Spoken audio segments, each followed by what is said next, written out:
안녕하세요. 저는 서울신용보증재단 성북지점 최명진 지원자입니다. 저의 설명은 재단의 공식 입장과 약간 다를 수 있음을 양지해 주시기 바랍니다. 먼저 신용보증 대출 개념을 이해하도록 하겠습니다. 사업장을 운영하시는 대표님이 사업자 대출이 필요한데 은행에 가면 사업자 대출을 잘 안 해주죠? 이때 이제 신용보증서가 필요한데요. 재단이 대표님을 위해 은행에 연대보증을 선다라고 생각하시면 됩니다. 은행 입장에선 대표님한테 돈을 혹시나 못 받으면 연대보증선 재단이 대신 갚아주게 되고, 은행 입장에서야 뭐 손해날 것이 없으니까 대출을 좀 더 수월하게 해줄 수 있는 것입니다.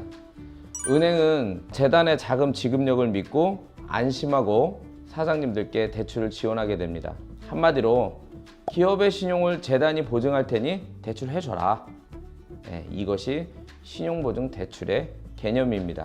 당연히 재단 입장에서는 대표님들이 대출을 못 갚으면 재단이 대신 갚아주기 때문에 손실의 위험이 높아집니다. 그래서 최소한의 심사를 통해 이 기업이 잘 상환할 수 있는가, 신용을 잘 유지할 수 있는가에 대한 판단을 하게 됩니다. 이런 일련의 절차를 보증심사라고 합니다. 근데 심사를 저희들이 진행한다 해서 너무 긴장하거나 그럴 필요는 없습니다. 가능하면 지원하려고 저희들도 노력하고 있습니다. 문제는 신용보증은 되는데 대출 금액이 문제입니다. 신용보증 한도는 고객님이 원하는 만큼이 아니라 재단이 설정한 이 테두리 안에서 지원합니다. 대출 한도는 상식선에서 지원된다고 생각하시면 됩니다. 가령 매출을 1년에 3천만 원 신고하는데 대출을 5천만 원 신청하면 그게 잘 될 수 있을까요? 그렇다고 뭐 너무 실망할 것까지는 없고요.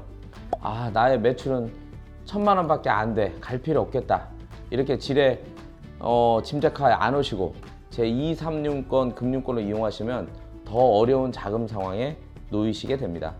제일 우선은 이런 공적기관의 자금을 이용하는 것입니다.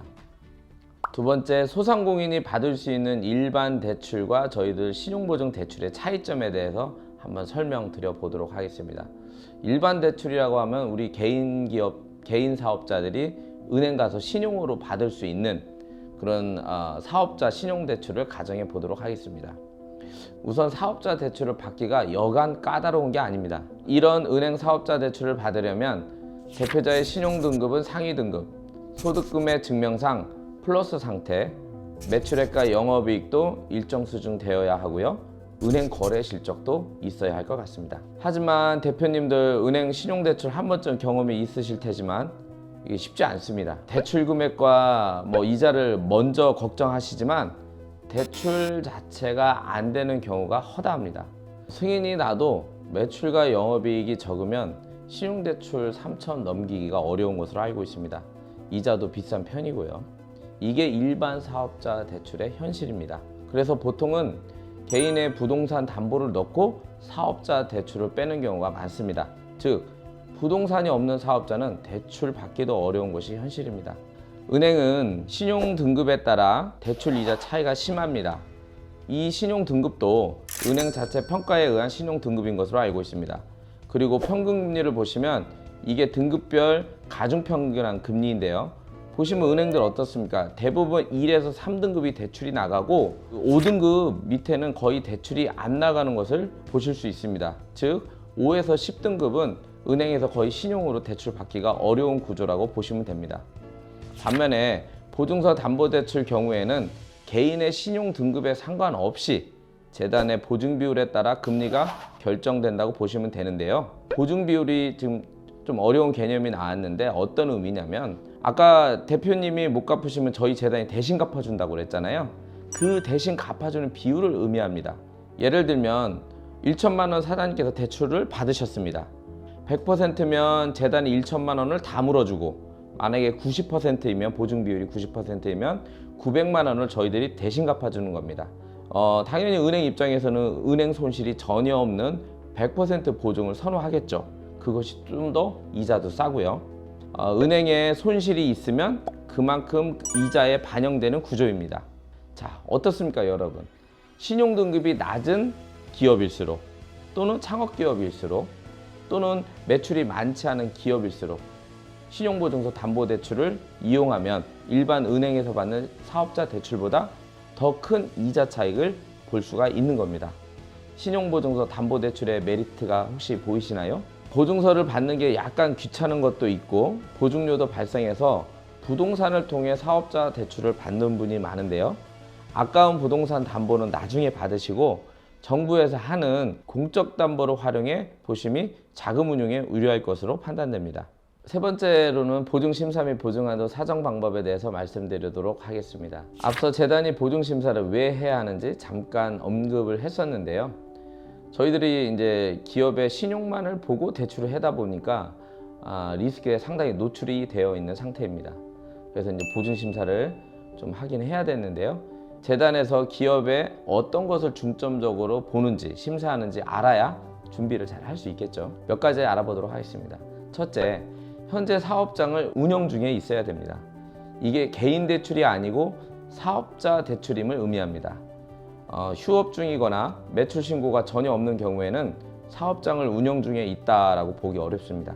다만 창업기업의 경우에는 매출액이 없더라도 창업교육을 이수한 경우에 한하여 일부 지원합니다.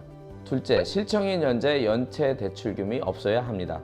당연히 현재 연체 중이면 신용이 좋다라고 할 수 없지 않습니까? 세 번째, 최근 6개월 이내 신용불량 정보나 소유 부동산의 압류, 가압류, 가처분 등 재산권 침해 사실이 없어야 합니다.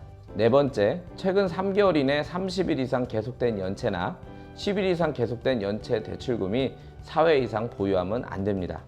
최소 3개월간의 신용거래 행태를 보겠다 이겁니다. 다섯 번째, 현재 국세, 지방세 등 체납이 없어야 합니다. 당연히 저희 재단은 국가의 세금으로 운영되는 기관이거든요. 세금 연체하시면 당연히 저희들이 보증해 줄 수 없겠죠. 여섯 번째, 신용등급이 8에서 10등급은 거의 취급이 되지 않습니다. 8등급은 보통 90일 이상 연체가 있었다가 해제된 지 얼마 안 된 경우에 부여되는 등급이다 보니 위 네 번째 조건에 저촉되어 어차피 신용보증서 담보대출을 받을 수가 없습니다. 제가 기본적인 것만 알려드렸는데요. 대부분 현재 사업을 정상 운영 중이시라면 위의 요건에 거의 해당이 되지 않을 겁니다. 제가 상담을 해봐도 위의 경우에 해당되는 기업은 거의 지금 보질 못했습니다. 이 정도 기본 요건만 갖추시더라도 신용보증서 담보대출을 받는데 전혀 어려움이 없습니다. 대표님들이 가장 중요하게 생각하는 부분이면서 가장 민감한 부분입니다. 재단의 가이드라인은 있지만 업체별로 너무나 다양한 케이스가 존재하여 저의 개인적인 상담 경험을 들어 설명드리도록 하겠습니다. 법인기업이야 재무제표로 기업의 실체를 어느 정도 파악할 수 있습니다. 하지만 개인기업의 경우에는 재무제표가 제대로 작성이 되어 있지도 않고 작성되어 있다 할지라도 기업의 현황을 파악하기에 숨어있는 요소들이 너무나 많습니다.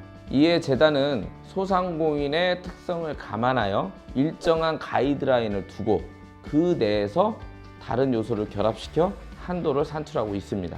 가이드라인은 보통 신용 등급과 업력으로 보증 한도를 정하고요. 그 내에서 다른 요소들, 가령 매출액과 영업이익, 대표 및 법인기업의 순자산, 수준 등을 고려해서 금액을 정하고 있습니다. 예를 들면 신용등급 1등급의 업력 5년 초과의 신용한도 가이드라인은 최대 한도가 7천만 원입니다.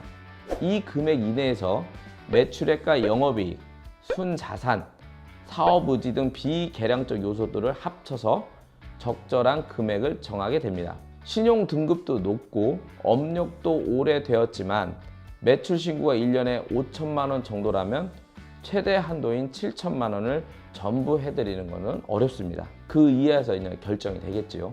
물론 매출액이 많으면 7천만 원 이상도 가능합니다. 또한 말씀드리고 싶은 것이 꼭 한 번에 많이 받는 것이 정답은 아닌 것 같습니다. 결국 다 갚아야 하는 돈입니다. 여러분께서 현재는 필요한 만큼만 받으시고 향후 돈이 필요할 때 또 신청하시면 됩니다. 많은 분들이 한 번 받으면 못 받는 줄 생각하시는데 그거 오해입니다. 한 번에 무리하게 받는 것은 상환의 문제를 생각한다면 추천해 드리고 싶지는 않습니다. 오늘은 보증심사를 왜 해야 하는지, 보증심사나 보증한도는 어떻게 산출되는지에 대해 말씀드렸는데요. 재단을 이제 이용할 때 많이 겁을 내시고 나는 안 되겠지 하는 그런 의뢰 짐작에서 안 오시는 경우가 많은데 그렇지 않고 용기를 내셔서 일단 한번 방문해 보셔서 상담을 하시면 예상치 못하게 뭐 한도라든가 그런 좋은 대출 조건을 만나보실 수 있습니다. 그러니까 용기 내서 서울신용보증재단을 방문해 주시면 될 것 같습니다. 시청해 주셔서 감사합니다.